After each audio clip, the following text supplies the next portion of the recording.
What's going on, if anybody's watching. Yeah, this morning was like super interesting.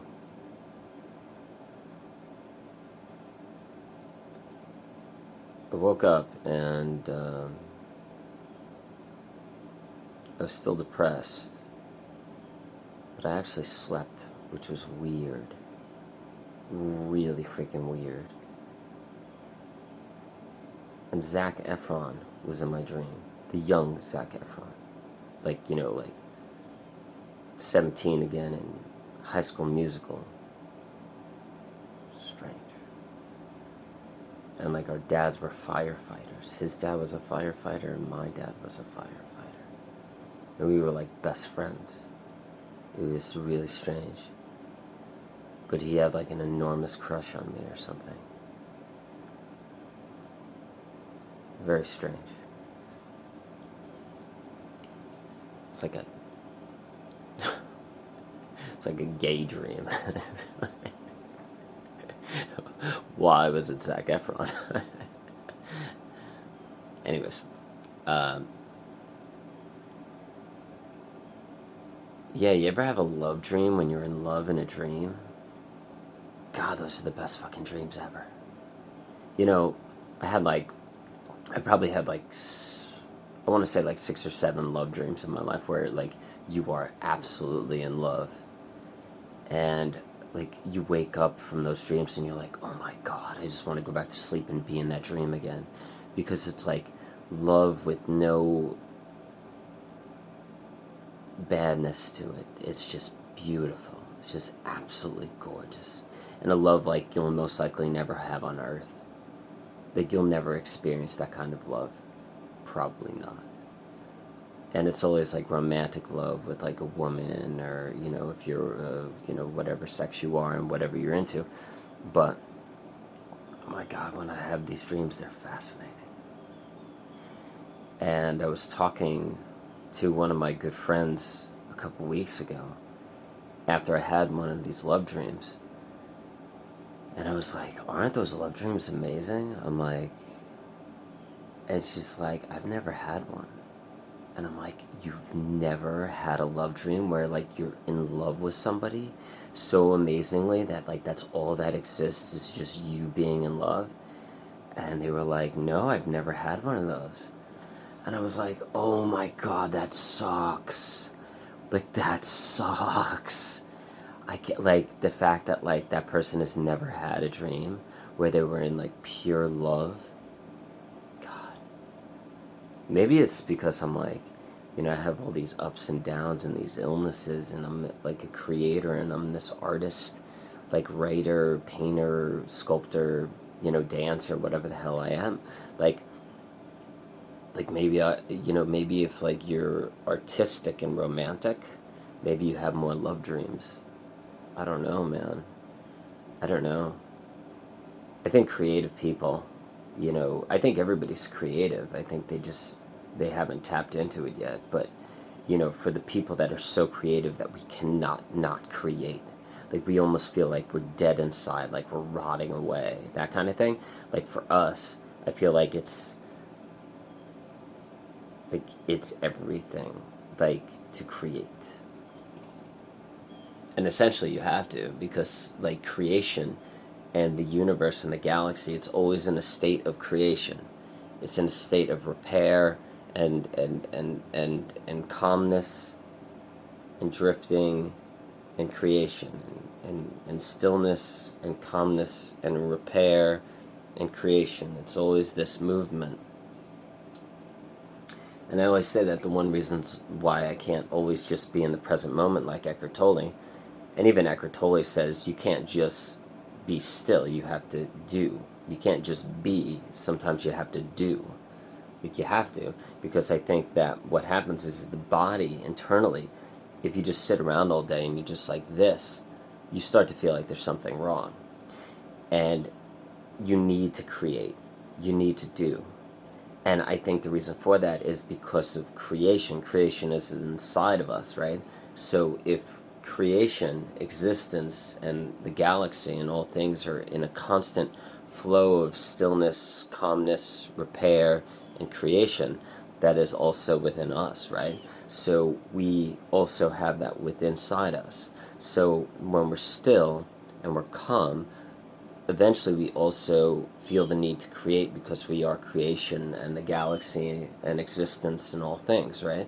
So even Eckhart Tolle, before they even knew that there was black holes in the universe, he told his editor he was going to write it in The Power of Now or something like that, that we have like a black hole in each of us, because he felt that once, and he was going to write it, and I guess his editor said it was way too fucking weird, and they left it out of the book. But he knew that. He knew that, like, there must be, like, black holes in the galaxy because there's a black hole inside us. And essentially, we are the galaxy. We are all things. We are creation and existence. God damn it, man. That shit is so fucking cool. So, so this morning, I woke up and I was fucking wicked depressed. I don't know if you saw 116. 116 was hella heavy, man. Like, 116 was... It was one of the heavier ones I've done. Because I was really fucking depressed. And,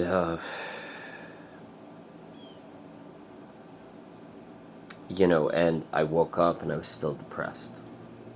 Even after my Zac Efron dream. Anyway. Maybe that's what depressed me. No, I'm just joking.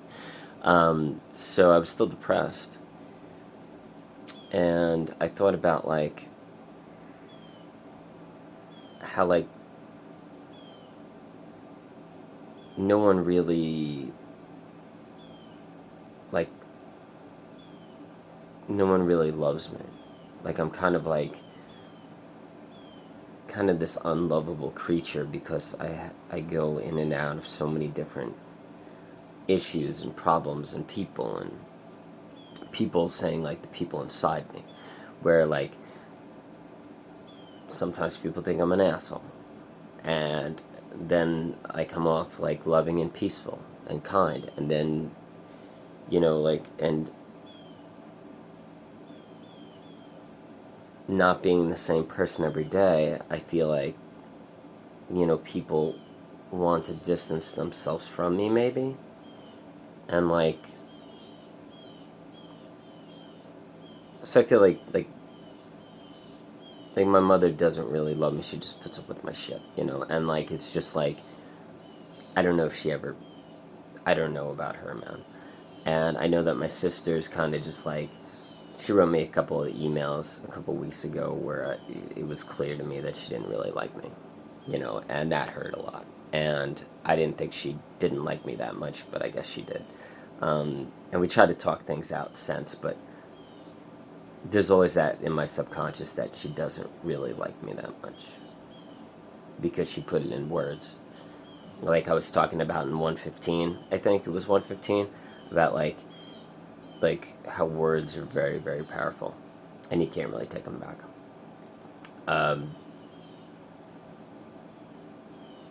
And then I thought about this new person that I started to, I flew over here, and and when I flew this person over here, I was like, I wasn't expecting like a relationship, like a romantic relationship, but I was expecting kind of like, we were getting along extremely well, and it was like this person could like be one of like my new best friends because they're like borderline and they're a lot like me, and like this will be great.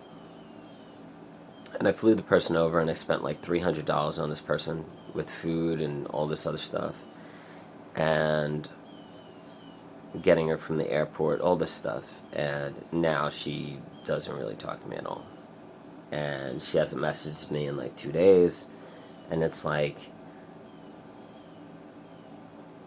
and I got this overall feeling like, what did I do wrong?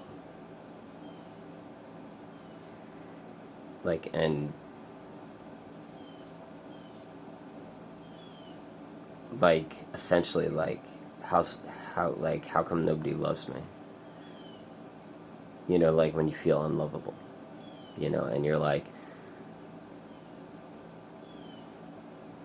and I said the other day that like your friends are never really there. because I mean, essentially they're not. Everybody's wrapped up in their own stuff. Everybody has their own life to live. And they'll be there for you from time to time, but essentially, it's just you. But if you have overwhelming feelings that like you're always doing something wrong, or nobody loves you because who you are, or because of that you're always doing things wrong that aren't normal,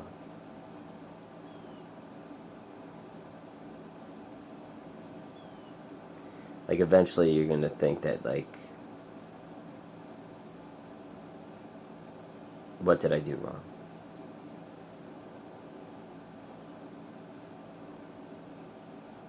And how come nobody loves me?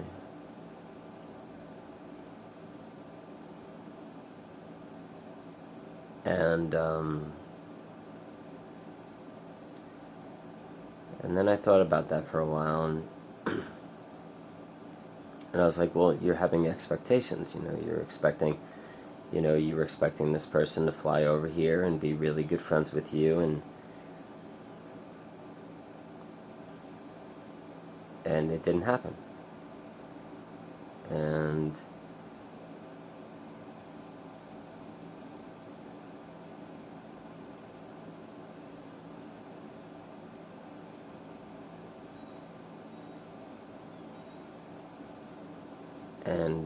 maybe you shouldn't have had those expectations.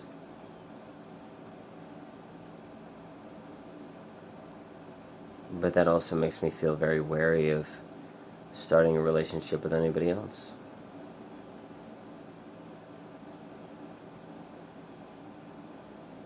Because of that constant, you're just going to get hurt again. And a lot of the times I just don't know what I did wrong.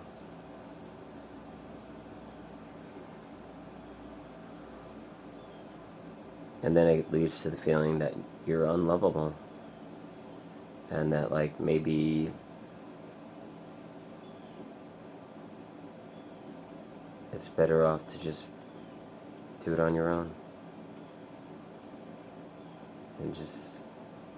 But then, I go back to Brene Brown, and Brene Brown says, when you start to make stories in your mind about this kind of stuff, about feeling unlovable, the toxic shame stuff, all that stuff, go back to, the rumble. Brene Brown wrote a book about it, it's called The Rumble. She calls it The Rumble. And the three things she says when you're creating the stories in your head, like I created this morning, I thought about that, and it kind of got me out of that state of feeling like I was unlovable, there was something wrong with me, why did this happen to me? I wish this could have been a different way, or, what did I do wrong? When I started to ruminate on those thoughts, I thought about Brene Brown. And Brene Brown first says, okay, what do I need to know about myself? That's number one. Number two, what do I need to know about the other person? And number three, what do I need to know about the situation that I'm in, that's happening in this moment, or that happened? What was the situation that happened, and what's the situation that I'm presently facing right now in this moment? And for me, the one thing that I know about myself, number one, what do I know about myself? What do I know about myself is I know that my biggest weakness is that I ask for love from other people. Because once I start spending a lot of time with people, or once I come up with this idea or this concept that this person could love me, this person could actually love me, this might happen, and then it falls apart, and it's just well, what did I do wrong?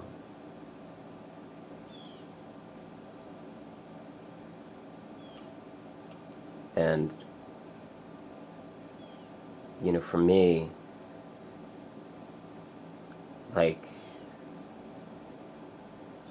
that's why I stay away from people. That's why I don't get into relationships.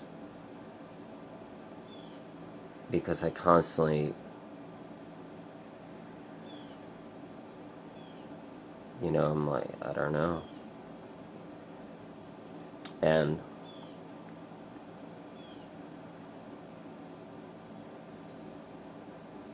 but I'm constantly in fear of getting too close to that person and that person leaving me. Like, my mom just left me. It didn't take much. That fucking didn't take much at all. All I decided to do was spend a lot of money and bring this fucking girl over here. And, like, that destroyed my relationship with my mom. Because I wanted to be financially dependent. I made a big fucking stink about it. And when she was, like, kind of harsh back in her messages, I fucking said I wanted to slit her throat. And, like, that didn't go over well. But I think the problem with people, and the reason why I really don't like this shit, is, like, when I say I want to slit your fucking throat, that means goddamn nothing to me. It just means I need to get it the fuck out. I'm like the fucking nicest person in the goddamn world. All I want to do is fucking be loved. And, like, when I don't feel loved, or when I feel like somebody's mean to me or controlling or abusive, I really want to fucking slice their goddamn throat open. But that doesn't mean I'm not a nice person. It just means that, like, I'm just fucking sick of it.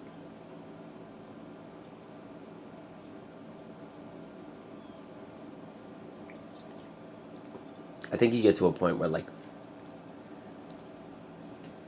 when nothing works for you, and you're always on your own, and you have to do it on your own, and you can't trust people to come through for you, or to love you, because you have to be so fucking perfect all the time. God forbid I'm not fucking perfect all the time. And if I ever slip, I lose everything. I lose everyone. I don't feel unconditional love. So there's a reason why I'm fucking perfect constantly. It's fucking nauseating. It's like sickening work. Just to hold my shit together. Just to be perfect. Just so I could have people in my life. But if I ever slip a little bit, I lose everything. Fucks. So I create this superhuman. This ultimate human, so people will love me. Because God forbid, if I don't become a superhuman, people won't love me. And it's exactly like that. I have to have the perfect body. I have to constantly, like, enter spiritual states. I constantly have to work on all this DBT shit and all this, like, psychological stuff and, like, spiritual stuff, and I always have to, like, make the conversation about them, not about me. I need to, like, I need to do all this, like, ninja work and, like, follow the path of, like, Dale Carnegie and Carl Rogers and Wayne Dyer and all this stuff, just to, like, keep people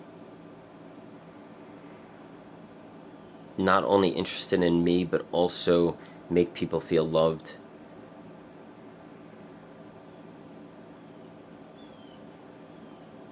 Just so I'm not alone. And it's just like, and it's constant work. It's constant work. For average people have it fucking so goddamn easy. For people that are borderline or bipolar, the amount of work that we have to put in just so we don't lash out and destroy people is goddamn fucking hella horrific. And I don't think average people understand this shit. I don't think they do. And, like, my sister thinks I'm a fucking asshole because she doesn't understand the goddamn amount of work it fucking takes just for me to, like, control my goddamn emotions. Just for me to control my goddamn emotions. Or be quiet. Sometimes I just, like, I'm not even aware at the fact that I'm, like, so manic that I just want to talk a lot, and I just want to be loud, and I just like, but it's not like, it's not a conscious thing. It's not like something that like, I don't want to say it's something I don't have control over, but it's just like, I'm just having such a good time being myself. And I feel like that's the problem. I'm not allowed to be myself a lot of the time. So I have to like do this fakeroo act and be somebody that I'm not. I have to like not be myself. It's just so other people could be happy. Just so people could be pleased. I'm sick of that goddamn shit, man. So like this new borderline girl that I brought over here, I was like, finally, I could spend time with somebody and we could be ourselves around each other. But she gets to America, she doesn't want to have anything to do with me. And it's just like, what the fuck is that shit all about? So all of a sudden I feel like I did something wrong. I feel like I'm unlovable, and I feel like she used me. And I spent like goddamn $300 on her, which I could have spent on like Nikes or fucking food for the next like 3 months. Fuck her. And if she comes back around, or she watches this video, because from time to time she might watch these videos, but she probably doesn't anymore because she doesn't give a shit about me. She's already gotten her ticket. She's already fucking here. And I hooked her the fuck up.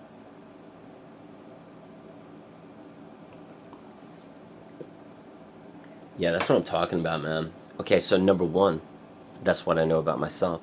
I need to be fucking absolutely ultimate superhuman. And I ask for love because sometimes I make these, fairy tales in my head that like this person could actually love me and this might work out. Or I might be able to be myself with somebody for once. And it doesn't work out. And I'm like, well, okay, now it's back to me again. Now I gotta do it on my own.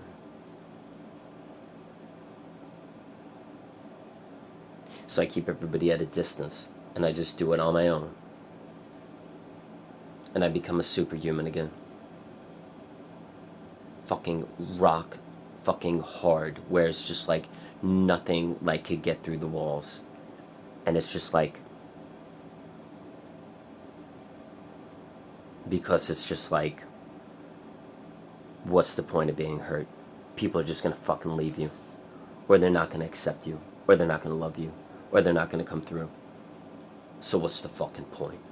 I'll just fucking like have random relationships with like people that I just like do not give a shit about, and just like never ever ever have a real relationship, because they're gonna end up leaving, or they're not gonna love me the way I need to be loved, or I'm gonna get bored of them and I'm not gonna love them the way they need to be loved.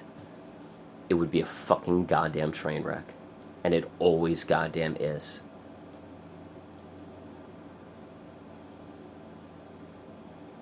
Number two, what do I know about her? She's fucking got borderline. Who the fuck knows what she's doing? You know, the last 2 days where she didn't message me, maybe she was suicidal. You know, maybe she was just like, who the fuck knows? But it's just like, I don't give a fuck what you are.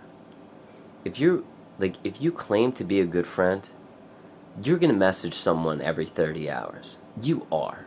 That's the way it fucking goes down. Like me and my buddy Dr. S, we message each other every goddamn day. I always make it a point to message him, or he always makes it a point to message me. Same thing with my buddy Dr. B. Same thing with my buddy Dr. N. Same thing with my buddy Dr. M. N and M sound very similar. But like, we always message each other. Always. We never take 30 hours off, because we're real, true, good friends. And number three, what do I need to know about the situation? The situation is, like, I don't know much about this person, and like, I thought I did, but obviously I didn't. I actually allowed my fairy tale story to get the best of me, thinking that like I could actually have a really good friend that I could be myself around, and that could actually love me and I could love back, regardless if it was like having a great friend, because that's a form of love too.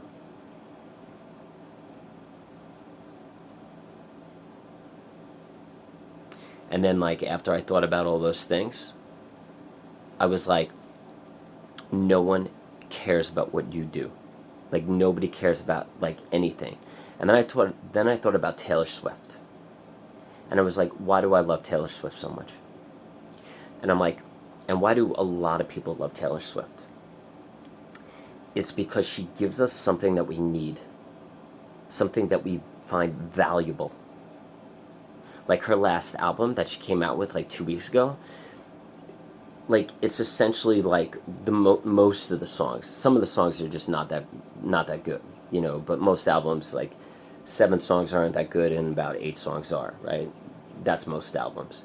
So the 8 songs that she had on that album, that last album that just came out a couple weeks ago, they're so immensely like romantically depressing coronavirus that they put me at ease, and they're beautiful. And I also feel like she has borderline personality disorder, so I could relate to her emotions, her feelings, her lyrics, everything about her. And that's what she gives me. And that's why I like her so much. And I feel like in order for somebody to truly care about you, you have to give them something that they value or that they enjoy. If you don't give things to people that they value or enjoy, they don't care about you. Essentially, they're too busy with their own stuff. They're caught up in their own stuff. They just are. Here's an interesting tad bit about that one. I make these TikTok videos, right? And sometimes I take like clips of these videos and I put them on TikTok. The ones that are just psychological or I just riff about this kind of stuff, not many people comment, not many people like them, and not many people are into them. But the ones that are like about like severe depression, being suicidal, like a lot of people gravitate, comment, and love those videos. Why? It's because a lot of people are feeling that way right now. And if somebody like also feels that way, they're like, I'm not alone. I'm not alone. Because like that's the issue nowadays. I feel like we all feel like we're alone. You know, and it's just like, and that goes back to Brene Brown. You know, shame, like if it feels like, if you feel like you're alone, if you feel like you're alone, like the shame rises, right? But if you feel like somebody could relate to you, you know, and somebody's there for you, and you don't, and they don't make you feel worse about your situation, and you're not the only one that's going through this, you start to feel better. And I think that like essentially that's why I created this goddamn channel. That's why I wrote my ebook, so people could be like, shit, I'm not alone. There's someone out there that I could relate to, somebody that understands me and that I understand. That's why I wrote that ebook. In the description below, by the way, it's on fucking Amazon. It's a goddamn dollar. You should have your parents read it. It would wake them the fuck up. Or your psychiatrist even. And then like, and that's why I make these videos. That's why I started the TikTok channel. Because like, we need each other, man. We do. Because the average people, they don't fucking have a clue. You know, I was doing push-ups the other day, and I was thinking about like how like everybody in my family knows that like I have these like really fucking big issues. And about a year ago, I told them about like DBT, dialectical behavior therapy, and like the brain problems, the brain differences between average people and people that have borderline personality disorder.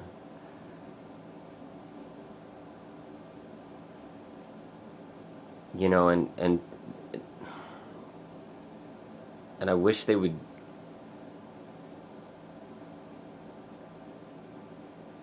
just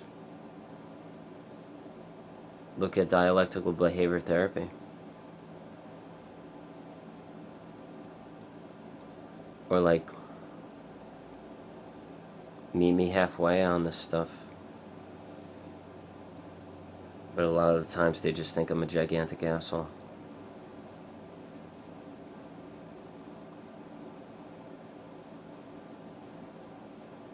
I don't think they want to understand. I think they just want to call me a goddamn asshole.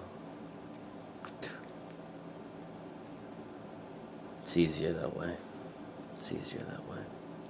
Plus, that way they don't have to put up with me. I don't have to come over as much. I'm just gonna have to do it on my own. Video 116, man. That shit was fucking dead on. I'm gonna have to fucking go back to the fucking grindstone. I have to be my own best friend again. I'm not gonna have any expectations from women, family, my mother, my sister, anyone. It's gonna have to become a ruthless fucking do it yourself. Be your own best friend.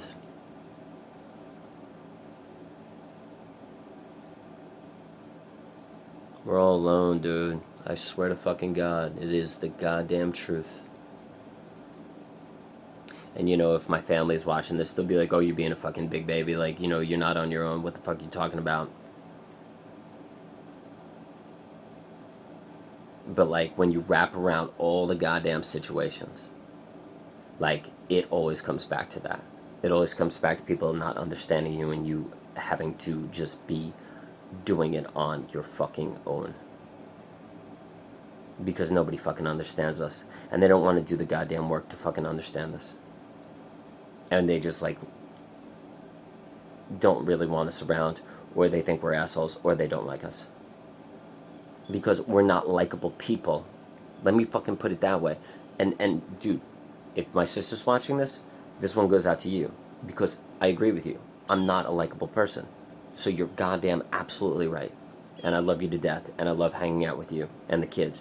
But you're right. I'm not a likable person because I'm not fucking predictable. And I know this for a fact. I know this for a fucking fact. People, average people, like predictable people. They do. That's the way societies work.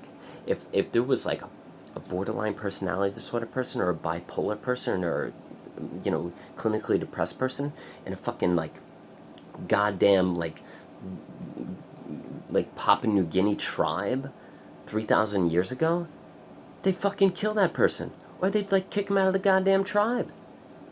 Because, like, they would fucking change too much. They would be, like, one fucking different person to the goddamn next. And all the other fucking tribe members would be like, who the fuck is this person? They're a fucking goddamn asshole one day. And then the next day they're fucking crying. And then the next day